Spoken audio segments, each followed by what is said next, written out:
انسان به د خپلې کورودانې سره د خپلې بیبي سره به څنګه وخت تیری. نورو دینونو کې دا خبره نشته دی. د نورو دینونو نه دا ثابت نه ده چې هغه را لګېدلی دي او هغوی دام بیانوي چې یو انسان به کور کې وخت څنګه تیری. د سره په کور کې یو صنف نازک اوسیږي چې هغې ته د ده بیبي ویلی کېږي، نو دی به هغې سره وخت څنګه تیری. نورو دینونو والا خو دغه صنف نازک نه یو مبیعه جوړه کړې ده، یو د سودا څیز یې ته جوړ کړی دی، د سودا سامان یې ته جوړ کړی دی. نور دینونو والا را لګېدلی دي، هغوی وایي چې زنانه به د بار کار هم کوي، د کور کار به هم کوي.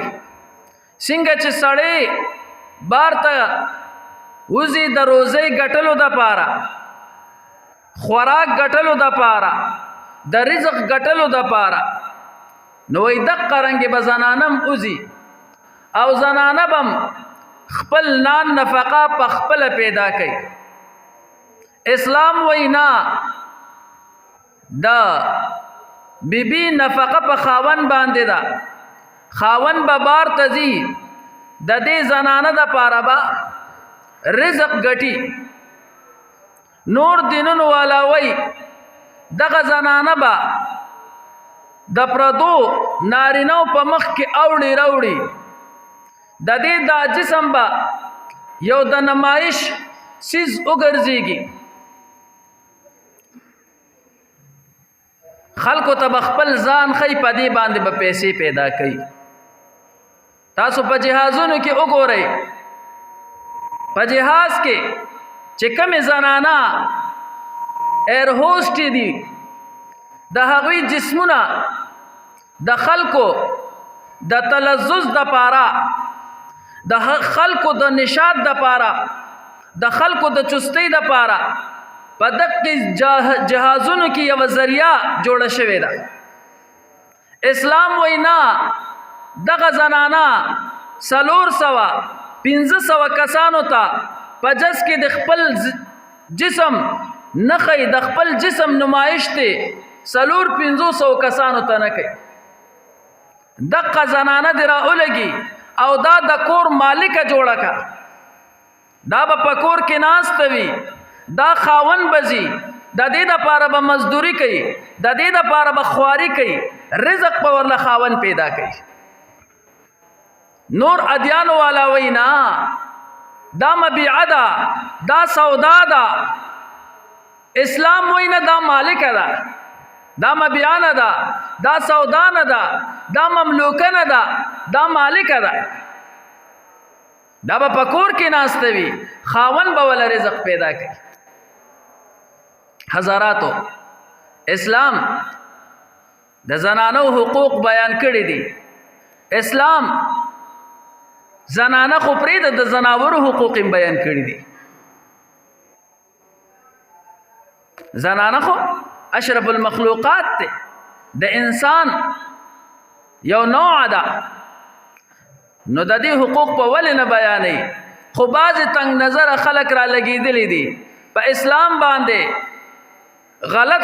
اعتراضات کوي چې هغوی ته د اسلام پورا معلومات نشته، د اسلام علم ورسره نشته دی، ځکه په اسلام باندې غلط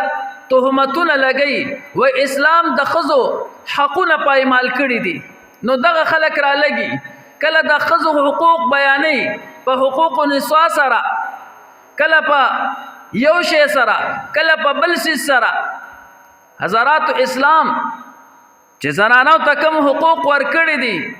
هغه هیڅ یو دین نه دی ورکړی. دغه زنانه تا سره په کور کې ده، ستا بیبي ده. اسلام وی وعاشروهن بالمعروف، دې سره ژوند تیروا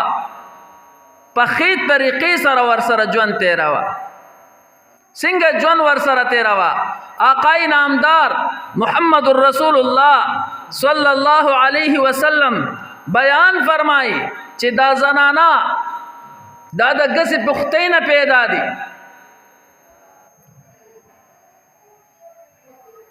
نو دې سره داسې وخت تیروا په دې پختۍ کې کوږوالی دی آقای نامدار محمد رسول الله صلی الله علیه وسلم بیان فرمای چې دا د پختۍ نه پیدا شوې ده د ګسې پختۍ د حضرت آدم علیه السلام نه بیبي حوا علیه السلام نو تمام زنانا دا د ګسې پختۍ نه پیدا دي او په دې کې کوږوالی دی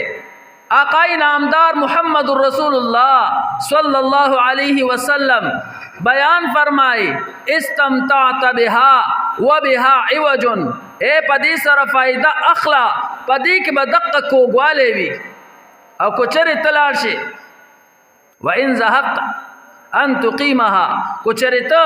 لاړ شي او شروع کړې چې ته دا نیغه کې نو کسرتها ته به دا ماته کې می ماتوا دقه کوږوالی بم پکې خپل د زندګۍ گزاران ورسره کوه آقای نامدار محمد رسول الله صلی الله علیه وسلم بیان فرمائی بہتر انسان سوک دے اعلی انسان سوک دے تب وے اغا انسان بہتر دے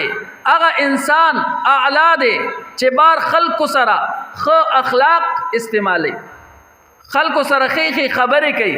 خو لپس تخوځي د چا حق نه وي دغم حق دی دغم بهتره انسان دی خو آقای نامدار محمد رسول الله صلی الله علیه وسلم بیان فرمائی خیارکم لنسائهم تاسو کې بهتره انسان غور انسان بهتر انسان ستاسو اغه دی غور انسان اغه دی اعلی انسان اغه دی لنسائهم چې دا د خزو د پاره بل خزو د پاره بهتر یو انسان داسې دی چې په کور کې دی بد اخلاقی کوي خپل بیبي ته په اور کې ولاړه ده خپل کور ودان ته په اور کې ولاړه ده او بار خلق سره خپل اخلاق استعمالي آقای نامدار محمد رسول الله صلی الله علیه وسلم بیان فرمای دغه انسان بهتر نه دی حضراتو او دا رسول الله مبارک بخپلا زندگی کې صحابه ته خودلې ده عائشہ رضی اللہ تعالی عنہ بیان فرمائی وی آقای نامدار محمد رسول الله صلی الله علیه وسلم د خپل بیانو دومره خیال ساتلی دی دومره خیال وی یو واره حبش را اولګیدل او هغوی د مسجد نبوي په میدان کې نیزه بازی کوله عائشہ رضی اللہ تعالی عنہ بیان فرمائی وی آقای نامدار محمد رسول الله صلی الله علیه وسلم ما ته داسې پرده وکړله او زه د آقای نامدار محمد رسول الله صلی الله علیه وسلم په اوږه باندې وی ما خپله زنه کېښوده زه د آقای نامدار محمد رسول الله صلی الله علیه وسلم په اوږه باندې اوچته ولاړو ما د خبشو د دقې نیزبازی ننداره کولا حبش چې لګیا دي یو بل سره نیزبازی کوي وای ما د هغې ننداره کولا هغې ته مې کتل محدثین وای دینه دوه مسلې را ووتلې په مسجد کې په جماعت کې نیزبازی حبشو کولا حالان کې لوبې کول خو په جماعت کې ناروا دي په جماعت کې دنیاوی کار ناروا دی بیا به پکې لوبې څنګه جایز شي نو حبش را لګېدلی و او دقه د جماعت په میدان کې لوبې کوي آقای نامدار محمد رسول الله صلی الله علیه وسلم ولی دوی منې نه کړل د مشکات مبارک حدیث آقای نامدار محمد رسول الله صلی الله علیه وسلم ځکه منې نه کړل چې دوی دا نیزه‌بازي کوله نو دی د جهاد دپاره کوله چې په جهاد کې به بیا څنګه نیزه‌بازي کوي نو د هغې دپاره ټریننګ کو آقا نامدار محمد رسول الله صلی الله علیه وسلم منې نه کړل چې دا د دین کار دی د دین کار په جماعت کې جایز دی او دویم چې آقا نامدار محمد رسول الله صلی الله علیه وسلم عائشہ صدیقہ رضی الله تعالی عنها په خپل اوږه مبارکه باندې ودرولې ده په اوږه باندې ورته سر ایښودی دی آقا نامدار محمد رسول الله صلی الله علیه وسلم ولاړ دی عائشہ رضی الله تعالی عنها را لګېدلې ده د آقا نامدار محمد رسول الله صلی الله علیه وسلم په اوږه باندې سر ایښودی دی او دغه د حبشو د دې لوبې ننداره کوي وایي د دې نه دا ثابته شوله چې یو زنانه غیر سړی ته کتلی شي خو په طریقه د شهوت شي نه وي یو زنانه ده او هغه پردور نارینهو ته کتلی شي خو چې د شهوت خطره نه وي او که د شهوت خطره وي بیا به نه ګوري نو دغلته د شهوت خطره نه وه آقا نامدار محمد رسول الله صلی الله علیه وسلم بیبی مبارکه ده عائشہ صدیقہ رضی الله تعالی عنها ده هغه دغه د حبشو ننداره کوي آقا نامدار محمد رسول الله صلی الله علیه وسلم وی تر هغه پورې ولاړو سو پورې چې ورته ما نه ویلې چې بس دومره رسول الله مبارک د خپل بیبیانو خیال ساتلی دی د دوانو جان سردار آقا نامدار محمد رسول الله صلی الله علیه وسلم او یو واره په سفر باندې تلی و نو وی رسول الله مبارک ما سره منډه والا رسول الله مبارک د خپل بیبیانو دومره خیال ساتلی دی وی ما سره منډه والا وی منګه منډه چې کله والا زه د آقا نامدار محمد رسول الله صلی الله علیه وسلم نه مخکې شوم ځکه چې زما وجود سپکو نو ما کې منډه تیزه وه د آقا نامدار محمد رسول الله صلی الله علیه وسلم نه په منډه باندې مخکې شوم ماته مقابله په منډه کې وګټله وای بیا څه وخت پس کله چې زما وجود غوښه ونیوله بیا ما د رسول الله مبارک سره دغه د منډې مقابله وه آقا نامدار محمد رسول الله صلی الله علیه وسلم وی زمانه مخکې شو وی رسول الله مبارک راته وی چې دا د هغې په مقابله کې شوه دا چې زمانه هغه مقابله ګټلې وه دا د هغې شوه زنانو سره رسول الله مبارک وی دوی سره داسې وخت تېروئ چې دوی کې به کوږوالی وي هغې کوږوالي سره به ترې فایده اخلي نن خلک را لګي په اسلام باندې دا اعتراضات کوي وای د زنانو حقوق اسلام نه دی بیان کړي آقا نامدار محمد رسول الله صلی الله علیه وسلم په قول سره د زنانو حقوق بیان کړي دي په فعل سره د زنانو حقوق بیان کړي دي